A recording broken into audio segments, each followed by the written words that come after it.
Tapi yang dibuatkan hanya bertiga, ayah, ibu, dan kakak aja. Terus habis itu di hari Senin itu tanggal 28 November itu udah ada niatan untuk mencampuri di dalam teh, dan waktu itu kakak membuat kopi.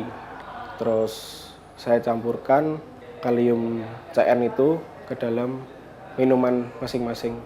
Bapak itu teh, tapi dengan kondisi lebih kental daripada punya ibu. Sedangkan ibu teh juga, tapi tidak terlalu kental. Dan sedangkan kakak itu es kopi.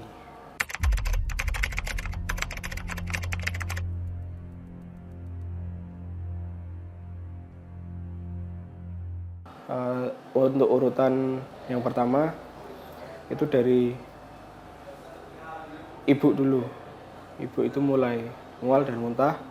Lalu saya sempat menanyakan, kenapa Bu?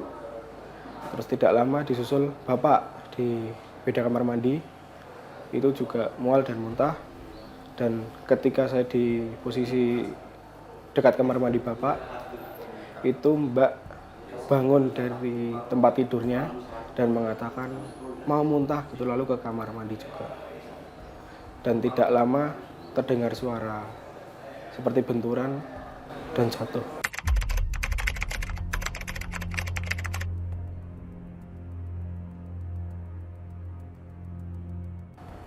Telepon pacar saya, lalu menelpon ART. Yang datang pertama itu ART, lalu membantu membopong dari kamar mandi ke tempat tidur terdekat. Terus setelah itu tidak lama Pak D saya datang dan Mas sepupu juga datang. Itu yang pertama dibawa ke rumah sakit, bapak saya yang memegangi, yang menyetir Mas sepupu. Lalu disusul Mbak Dia, baru ibu menggunakan ambulan desa. Dibawa ke rumah sakit Merah Putih. Sebelumnya Dio juga sempat meracuni keluarganya dengan mencampur arsenik ke dalam minuman dawet. Namun saat itu rencananya tidak berhasil. Kepada kami, Deodava Syahdila juga sempat menceritakan soal uang 400 juta rupiah yang menjadi salah satu sumber malapetaka ini.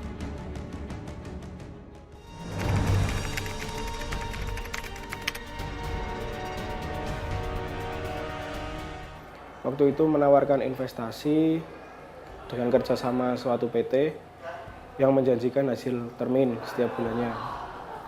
Itu modal pertama masuk itu 32 juta setiap bulannya, berjalan sekitar 10 bulanan, kurang lebih 10 bulanan, dan 3 bulan pertama itu memberi hasil 30 juta, sedangkan selanjutnya memberi hasil 20 juta per bulan.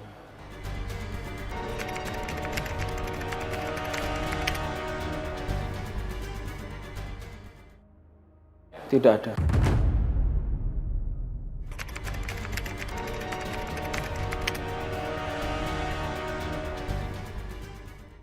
Agar mendapat uang dari orang tua buat belanja di kehidupan, foya-foya, dan lain-lain.